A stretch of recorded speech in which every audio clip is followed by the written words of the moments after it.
Now is legal analyst and veteran prosecutor Paul Henderson.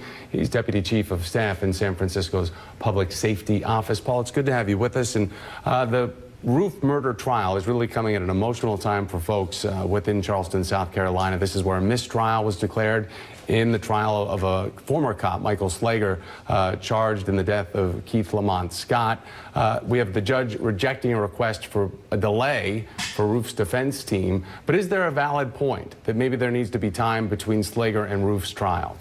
I don't think so, and I think the judge made the correct ruling, but I do think that it raises a couple of interesting issues in terms of, is there a difference in state courts and in federal courts when we're trying issues that relate to race in this country, especially now while we're having a transition at the federal level in terms of our leadership? Is that going to make a difference as we're dealing with these complicated issues? As we know, the country will have some executive influence on issues like immigration, police oversight, important things like sentencing and bail reforms, which will be absolutely relevant in a case like this one where death penalty is on the table. Now, in this case, death penalty is the whole issue here of why they can't come to a plea agreement from the defense attorneys.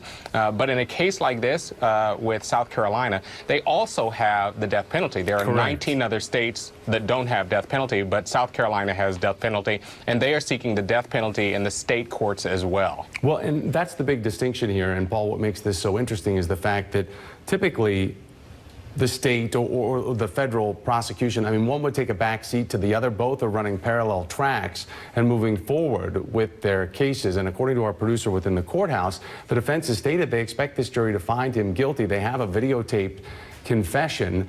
So explain what's at stake for Roof here, because it is both federal and state charges where they're seeking the death penalty.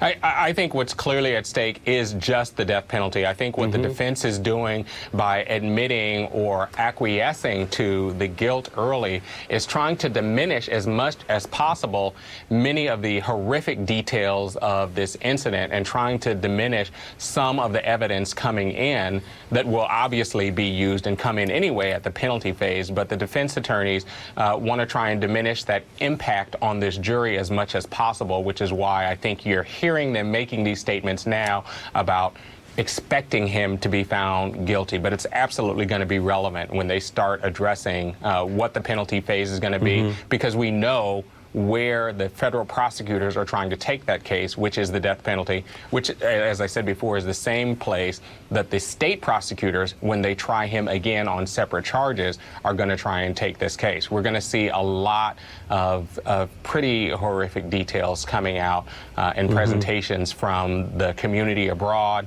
relatives and friends of the 9 folks that were killed, offering testimony here, sustaining that sentence. You talk about the impact on the jury, the impact on the family, the families of those lost. And I will never forget in June of 2015, being in Charleston and the bond hearing and hearing these family members speak to Dylann Roof, and they said, "I forgive you." And it was heartbreaking. It's absolutely heartbreaking. And to think that these families will have 2 shots at justice if they want the death penalty for Roof, whether it's the federal charges or the state charges, is going to keep everybody very interested. Paul, I know we'll have you back on. Thank you, Paul Henderson. Pleasure for having me. Thanks for having me. Absolutely. We go